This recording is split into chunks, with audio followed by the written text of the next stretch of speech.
Kita berdoa. Tuhan Allah Bapa kami yang bertahta dalam kerajaan surga, puji dan syukur kami persembahkan kehadirat-Mu saat kami akan mendengarkan firman-Mu. Tercurahlah Roh Kudus atas kami yang akan memberikan kami hikmat untuk memahami firman Tuhan dan melakukannya dalam kehidupan kami. Berfirmanlah kepada kami telah siap mendengarkan. Di dalam Yesus Kristus kami telah berdoa. Amin. Firman Tuhan bagi kita dalam ibadah kita minggu ini diambil dari Yesaya 50 ayat 4 sampai 9a. Tuhan Allah telah memberikan kepadaku lidah seorang murid, supaya dengan perkataan aku dapat memberi semangat baru kepada orang yang letih lesu. Setiap pagi ia mempertajam pendengaran untuk mendengar seperti seorang murid. Tuhan Allah telah membuka telingaku, dan aku tidak memberontak, tidak berpaling ke belakang. Aku memberi punggungku kepada orang-orang yang memukul aku, dan pipiku kepada orang-orang yang mencabut janggutku. Aku tidak menyembunyikan mukaku ketika aku dinodai dan diludahi, tetapi Tuhan Allah menolong aku. Sebab itu aku tidak mendapat noda. Sebab itu aku meneguhkan hatiku seperti keteguhan gunung batu, karena aku tahu bahwa aku tidak akan mendapat malu. Dia yang menyatakan aku benar telah dekat. Siapakah yang berani berbantah dengan aku? Marilah kita tampil bersama-sama. Siapakah lawanku berperkara? Biarlah ia mendekat kepadaku. Sesungguhnya Tuhan Allah menolong aku. Siapakah yang berani menyatakan aku bersalah? Demikian firman Tuhan. Yang berbahagia ialah mereka yang mendengarkan firman Tuhan dan melakukannya di dalam kehidupannya setiap hari. Bapak Ibu yang terkasih di dalam Yesus Kristus, minggu ini adalah Minggu Palem atau Minggu Sengsara. Minggu Palem dilatar belakangi ketika Yesus masuk ke Yerusalem untuk yang terakhir kalinya dengan menunggangi seekor anak keledai muda, sebagaimana dinubuatkan Nabi Zakaria dalam pasal 9 ayat 9. Dan orang banyak mengeluh-elukannya, menyambutnya dengan sambutan meriah, dengan menghamparkan daun-daun palem sepanjang perjalanan dari Betania ke Yerusalem, dan bahkan mereka menghamparkan pakaian mereka sebagai permadani untuk menyambut Yesus. Bisa kita baca dalam Matius 21 ayat 1 sampai 11. Bapak Ibu yang terkasih, keempat penulis Injil mencatatkan kejadian yang luar biasa itu. Orang banyak menyambut Yesus sebagai raja yang besar, walaupun hanya menunggangi seekor keledai muda dan bukan kuda yang gagah perkasa. Bahkan sepanjang jalan mereka berteriak, Hosiana bagi anak Daud, diberkatilah dia yang datang dalam nama Tuhan, Hosana di tempat yang maha tinggi. Tetapi sambutan itu hanya di bibir saja. Sambutan itu bukan dari hati yang terdalam. Sambutan itu hanya sebatas keinginan daging, dan bukan karena iman percaya kepada Yesus yang akan membawa kebebasan bagi umat manusia dari segala perhambaan dan bahkan hamba dosa. Ketika keinginan hati tidak sesuai dengan apa yang Yesus kerjakan, ketika jalan pikiran mereka tidak sesuai dengan jalan pikiran Yesus, serta-merta mereka menghujat Yesus, sambutan yang meriah bak menyambut Raja besar berubah menjadi laksana hujatan bagi seorang yang melakukan kejahatan besar. Mereka berkata, salibkan dia, salibkan dia. Markus 15 ayat 13. Bapak Ibu saudara-saudara yang terkasih, kita melihat apa yang dituliskan oleh Nabi Yesaya merupakan rangkaian dari hamba yang menderita. Yang pertama yang kita lihat adalah Tuhan Allah telah memberikan kepadaku lidah seorang murid. Ayat 4a. Seorang murid pada zaman Yesaya selalu diajarkan untuk mengulangi perkataan sang guru hingga benar-benar hafal atas apa yang diajarkan oleh sang guru. Repeat after me. Proses pembelajaran adalah melafalkan secara lisan dan berulang-ulang kepada murid. Seorang hamba yang terpilih ini dengan suatu keyakinan besar kepada Tuhan Allah, dengan berulang-ulang mendapatkan pembelajaran seperti seorang murid yang kepadanya diberikan lidah seorang murid.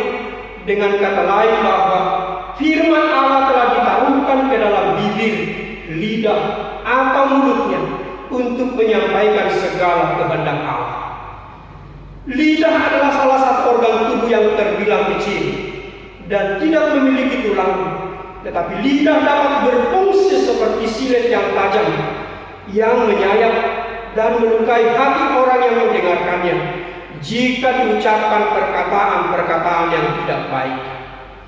Lidah bahkan seperti api yang membakar dan menghanguskan, sebagaimana yang disampaikan oleh Yakobus 3 ayat 5-8. Lidah bisa seperti api yang menghanguskan persaudaraan yang rukun, persaudaraan yang indah, oleh karena lidah yang memecah belah. Saudara-saudara yang terkasih, kita bandingkan dalam kehidupan sekarang. Dengan gampangnya seseorang menghujat, memfitnah, memprovokasi, mengadu domba, dan bahkan melakukan perkataan-perkataan yang menyakitkan. Oleh karena itu Rasul Paulus mengingatkan umat percaya sebagai orang yang telah menerima kuasa Roh Kudus, menerima kuasa Kristus yang dibaharui, haruslah mengekang lidah, sehingga jangan lagi ada perkataan kotor yang keluar dari mulutnya, tetapi perkataan-perkataan yang baik untuk membangun di mana perlu, supaya mereka yang mendengarnya beroleh kasih karunia. Efesus 4 ayat 29. Hamba yang baik ini telah mendapat lidah seorang murid, sehingga dengan lidah dan perkataan yang baik akan memberikan semangat yang baru bagi yang lebih lesu. Hamba yang baik ini akan memberikan motivasi kepada orang-orang yang mengalami beban berat dalam perjalanan kehidupannya. Dalam perjalanan Nabi Yesaya, beban mereka adalah karena Tuhan menghukum mereka. Oleh karena itu, lidah hamba ini akan memberikan semangat baru kepada umat Tuhan ketika sang hamba memberitahukan bahwa Allah akan mengasihi mereka kembali, memulihkan mereka kembali, dan bahkan akan membebaskan mereka kembali. Setiap pagi ia mempertajam pendengaranku untuk mendengar seperti seorang murid. Demikian kesaksian Nabi Yesaya dalam ayat 4b. Seorang murid harus dengan sungguh mendengarkan setiap pelajaran yang disampaikan oleh sang guru. Mendengarkan tentunya tidak hanya fokus pada telinga saja, tetapi pada hati, pikiran, dan bahkan mata. Israel sangat menuntut agar mereka selalu mendengarkan ajaran Tuhan Allah. Dengarlah hai Israel, Tuhan itu Allah kita, Tuhan itu Esa. Ulangan 6 ayat 4. Ini menjadi sebuah kredo atau pengakuan iman bagi Israel. Israel diharapkan tidak pernah lalai mendengarkan suara Tuhan. Israel diharapkan tidak pernah lalai mendengarkan suara Tuhan, dan yang telah memberkati kehidupan mereka. Hamba yang baik ini, selain telinganya dibukakan oleh Tuhan, ia juga mendapat karunia bahwa setiap pagi telinganya dipertajam untuk mendengarkan suara Tuhan. Ketika telinga telah dibukakan dan dipertajam setiap pagi untuk mendengarkan suara Tuhan, maka hamba yang baik ini tidak akan pernah memiliki kesempatan untuk menoleh ke kanan, dan bahkan untuk menoleh ke belakang, untuk kembali ke jalan yang tidak berkenan kepada Allah. Yang berikutnya disampaikan oleh hamba yang menderita ini adalah kesetiaan seorang hamba. Sulit menemukan seorang hamba yang baik dan setia, yang mau berkorban bagi tuannya, jika bukan karena kebaikan tuannya. Hamba yang baik menyerahkan punggungnya untuk dipukul, menyerahkan pipinya bagi orang yang mencabut janggutnya, dan bahkan tidak memalingkan mukanya ketika ia dihina dan diludahi. Ketaatan dan kesetiaan hamba yang baik ini dinyatakan dalam sebuah pengorbanan yang besar, tidak mempertimbangkan kesakitan yang dia terima, hinaan, dan bahkan ludah.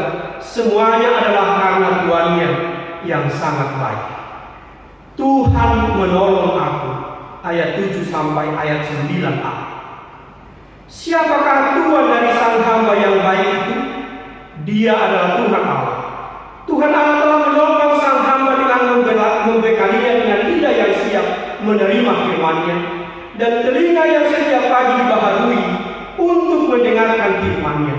Maka oleh kebenaran firman Tuhan, sang hamba mampu bertahan dalam berbagai pergumulan yang dihadapinya. Firman Tuhan yang ia terima setiap pagi itu membuatnya tidak bernoda. Tuhan Allah menolong aku, sebab itu aku tidak bernoda. Ayat 7a. Firman Allah yang ia terima menjadi suluh bagi jalannya, sehingga setiap jalan yang dilaluinya adalah jalan kebenaran. Firman Tuhan yang sang hamba terima juga telah menjadi kekuatan baginya untuk menghadapi segala tantangan. Firman itu akan menjadi tongkat bagi sang hamba, sehingga dia dapat mendaki ke atas gunung yang kokoh untuk berdiam dan berada di tempat yang tinggi, persembunyian yang aman. Oleh firman itu, ia akan selalu tampil sebagai pemenang dan tidak akan pernah mendapat malu. Sebab itu aku meneguhkan hatiku seperti keteguhan gunung batu, karena aku tahu bahwa aku tidak akan mendapat malu. Ayat 7b. Tuhan Allah menolong sang hamba yang setia. Oleh karena itu Tuhan Allah selalu membela terhadap siapapun ia sanggup berperkara, karena ia benar. Ia selalu berada dalam terang firman Allah. Maka Allah akan menjadi pembela yang setia baginya. Dia yang menyatakan aku benar telah dekat. Siapakah yang berbantah dengan aku? Ayat 8a. Hamba itu dengan berani berkata bahwa Tuhan adalah sumber kebenaran. Tak seorang pun yang dapat berkata bahwa ia bersalah. Sesungguhnya Tuhan Allah menolong aku. Siapakah yang dapat menyatakan aku bersalah? Ayat 9a. Bapak Ibu yang terkasih dalam Yesus Kristus, Yesus adalah sang hamba yang setia itu. Yang pertama, Tuhan Allah telah mengaruniakan kepadanya lidah seorang murid. Maka dengan penuh kelemah lembutan, Yesus telah mengajar tentang kerajaan Allah dan kebenarannya kepada semua orang. Dengan lidah seorang murid, ia telah memanggil 12 orang menjadi muridnya, mendampinginya dalam melaksanakan misi pelayanannya. Dengan lidah seorang murid, ia telah menghibur yang berduka, menghardik setan yang menyesat, dan mengikat manusia sehingga manusia selalu dalam penderitaan. Dengan lidah seorang hamba, ia telah mengampuni segala dosa manusia. Yesus berkata, "Ya Bapa, ampunilah mereka, sebab mereka tidak tahu apa yang mereka perbuat." Lukas 23 ayat 34. Yang kedua, Tuhan Allah telah membuka telingaku. Setiap pagi Ia mempertajam pendengaranku. Sebagai seorang hamba yang setia, Yesus telah mendengarkan setiap beban penderitaan. Yesus mendengarkan setiap keluhan. Yesus mendengarkan setiap harapan. Setiap orang yang memanggil namanya, sekalipun orang yang berdosa, Yesus tetap menyambutnya. Anak-anak, tuan-tuan, orang yang sakit kusta, orang yang buta, bahkan pemungut cukai, semuanya ia dengarkan, dan ia memberikan kesembuhan bagi mereka. Ketika Yesus meneruskan perjalanannya dari sana, dua orang buta mengikutinya sambil berseru dan berkata, "Kasihanilah kami, hai anak Daud." Matius 9 ayat 27. Dan Yesus mendengarkan orang buta itu serta menyembuhkannya. Yang ketiga, Bapak Ibu, aku memberikan punggungmu sebagai hamba yang setia. Yesus telah memberikan punggungnya untuk menaruh setiap beban yang seharusnya kita tanggung. Yesus datang dengan kelemah lembutan dan bahkan memanggil setiap orang yang berbeban berat untuk datang kepadanya, karena ia akan memberikan kenegaan. Matius 11 ayat 28. Sebagai hamba yang setia, Yesus telah menjadi jaminan bagi orang yang percaya kepadanya agar tidak takut terhadap siapapun. Banyak orang yang merasa takut, cemas, bimbang pada masa saat ini karena virus corona ini. Dengan kebenaran firman Tuhan ini, setiap pengikut Yesus boleh berkata, "Dia yang menyatakan aku benar telah dekat. Siapakah yang berani berbantah dengan aku? Marilah kita tampil bersama-sama. Siapakah lawanku berperkara? Biarlah ia mendekat kepadaku." Ayat 8. Yesus menjadi jaminan bagi kita untuk meluputkan kita dari situasi sulit yang kita hadapi saat ini, yaitu virus corona. Bersama Yesus engkau selamat. Amin. Bersama Yesus engkau sehat. Bersama Yesus engkau dipulihkan, karena Yesus telah memberikan punggungnya untuk menanggung setiap beban kehidupan kita. Bapak Ibu yang terkasih dalam Yesus Kristus, dalam kesetiaan Yesus sebagai hamba memberikan segala yang terbaik bagi hidupmu. Apakah yang telah Engkau berikan sebagai sambutan atas kasih Yesus yang besar itu? Jika penduduk Yerusalem mengambil daun-daun pohon palem dan menghamparkan pakaian mereka sepanjang jalan yang dilalui Yesus sambil berseru, "Hosiana, diberkatilah dia yang datang dalam nama Tuhan. Hosiana, diberkatilah." Yesus menginginkan sambutan baginya dengan lidah dan dengan hati yang bersih. Tidak hanya sebatas di lidah atau di mulut saja, tetapi segala tingkah laku, terlebih dalam cinta kasih persaudaraan yang mencerminkan bahwa kita adalah pengikut Yesus yang setia. Biarlah engkau percaya kepada Yesus yang datang menghampirimu untuk memberikan pertolongan dan keselamatan bagimu dalam situasi sulit yang kamu hadapi saat ini.